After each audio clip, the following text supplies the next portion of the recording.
Hello everyone, Comic Novice here, the redshirt freshman of comic readers, and today I'm going to be sharing with you probably the worst ongoing series I ever read. Luckily it got canceled, and that being Teen Titans Academy. This original crap fest dates back to the maybe DC Crisis Death Metal. I'm not sure if it was a Crisis, or there was a lot of one-shots and stuff like that, so I'll give it that.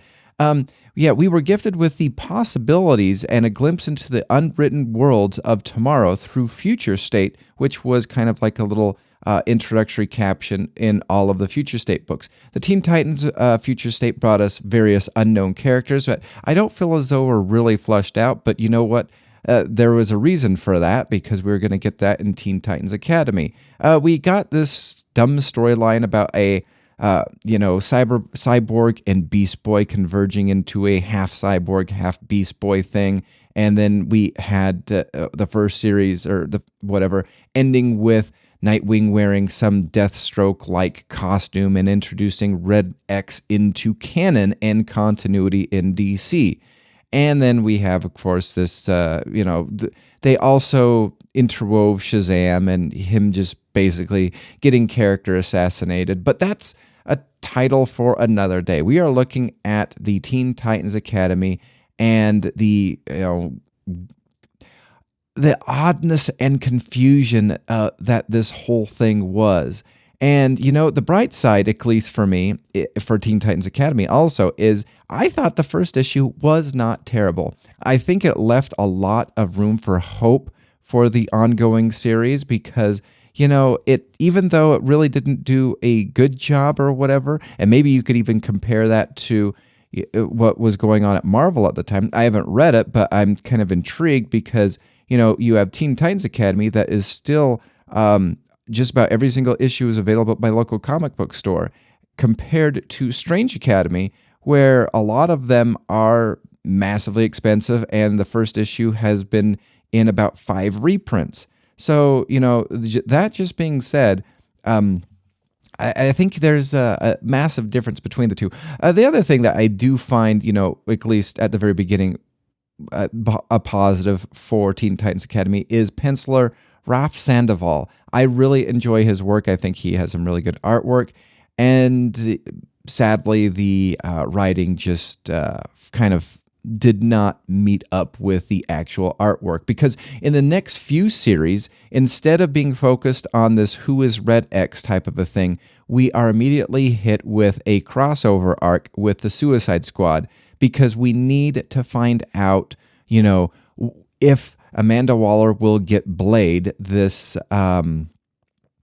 female speedster with blade legs, who is in the Future State Suicide Squad storyline. So we need to do a 4-part crossover with Suicide Squad and Teen Titans Academy. So already we're kind of in rough grounds. However, you kind of can't blame 100% Tim Sheridan for this, because we did have the Peacemaker show up in Ram V's Swamp Thing around this time, or shortly after this time too. So that they were kind of trying to get people interested in the Suicide Squad movie and possibly the up and coming Peacemaker TV series. However, the writing went a little tone deaf, because Nightwing, who prior to this in Batman was getting a little bit more romantically involved with Barbara Gordon on the pages of Batman and prior to Future State, and then currently in Nightwing, he was getting a little bit more romantically involved with Barbara Gordon. The writer of Teen Titans Academy decided that Dick Grayson was going to have a quick fling with Starfire. So yeah, that's not like it's not consistent. By issue 4 of Teen Titans Academy, we went back to try to discover who this Red X really is, and using some very uninteresting new IP characters that were only background characters in Future State, and now we're going to get them kind of flushed out. And all is that they suck. We have these Brat Pack characters that attempt to confirm the identity of Red X out of either, their teachers or their classmates. And though, the issue 4 was kind of silly, I really can't complain because I feel as though at this time the book was kind of getting back on track on what they were supposed to be doing. Issue 5 and an annual gave us some backstories into the Brat Pack and a couple of other characters, which I really kind of found less than interesting. And then if they were planning on doing a trade from issues 1 to 6 or 1 to 7, I feel as though issue 6 would leave off on a giant cliffhanger and it just being weird. But that's okay. It's not like they would just, instead of pursuing who the Red X identity is, we would get a ridiculous storyline with Gorilla Grodd taking over a small town with the help of his Teen Titans Academy nephew, Gorilla Greg. Oh, wait, yes, that did happen. And at this point, I probably should have stopped, but hey, comic novice, I am, at this point in my reading, anyway, I was just throwing perfectly good money away at this time. Anyway, issue 8, we needed to get the Teen Titans Academy students playing with the Dial H phone because now we need to go back to try to pay off something that, again, nobody wanted with Future State to ever happen. And that was Wally West being possessed by some whatever, because they were trying to connect to Roy Harper using the H phone, and these entities came out, and Billy Batson would be imprisoned in the Rock of Eternity forever. And, the storyline that everybody was dreaming for.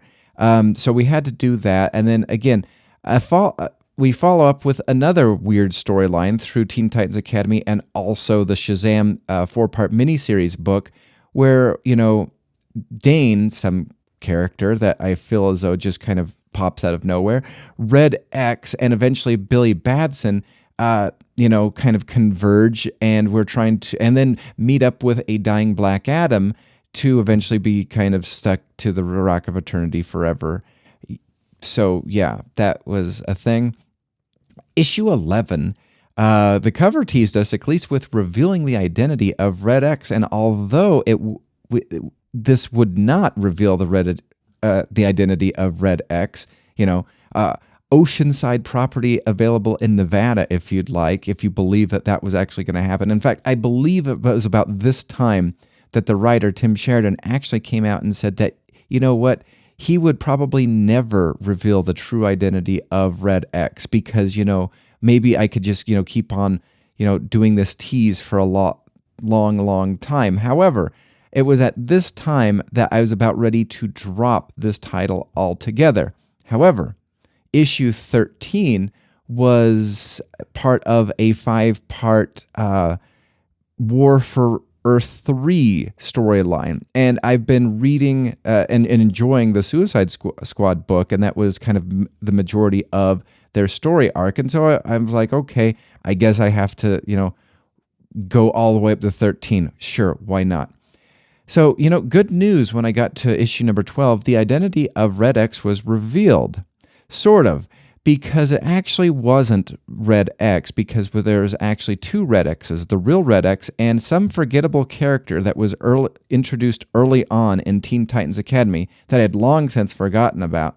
And then, he ended up, dying because Teen Titans Academy, exploded and fell apart. And there was a couple students left for dead. And Red X, we still don't know who he is. And you know what? Don't care. And so, again, it was after Teen Titans Academy number 13, I was hoping to just be done with it. However, it was announced that issue 15 was going to be the final issue of Teen Titans Academy. And so they sucked me in for 2 more just so I can find out how it ends. And, of course, we get the eventual Cyborg, Beast Boy, convergence that nobody wanted in Future State, so that had to be a thing. We got a character who kind of was a George Perez stand-in character talking with one of the Bat Pack kids, And, that had to be a thing. Still kind of not interesting. Issue number 15 brought the Brat Pack Kid wanting to confess something to the George Perez-like character, a secret. And no, it wasn't the secret that he was gay because, it didn't, whatever. No, it was that he's embarrassed that he's a freak because he just grew some wings. And basically that's how the book ends. And then, of course, you get to Dark Crisis where they basically blow up that kid and everybody is outraged because they blew up, or they tried to, or possibly did blow up a gay kid in a comic book. So again, all of this weirdness checks out. This book is probably... I wish I could say I could forget this book, but then if I forgot this book, I might accidentally go back and reread this. This is not a good book. This is not a good ongoing storyline. I don't think it was written well. Notice I'm not criticizing any of the. I'm criticizing the writing, not any of the IP characters that were created for IP purposes. Because anyway. Not a recommend. I hope this, 12-ish minute video will have saved you some time, money, and also just dropped your mouth open because of just the train wreck in which the Teen Titans Academy series actually is. Thank you for watching. What are your thoughts about Teen Titans Academy? If you'd like to, you could give me some of your feedback in the comments below. Like if you'd like, subscribe if you like, and eventually I have some other things that I need to get to, but life became busy just a second ago. So thanks again for listening this far if you have, and stay tuned for future stuff, and see ya in the funny pages.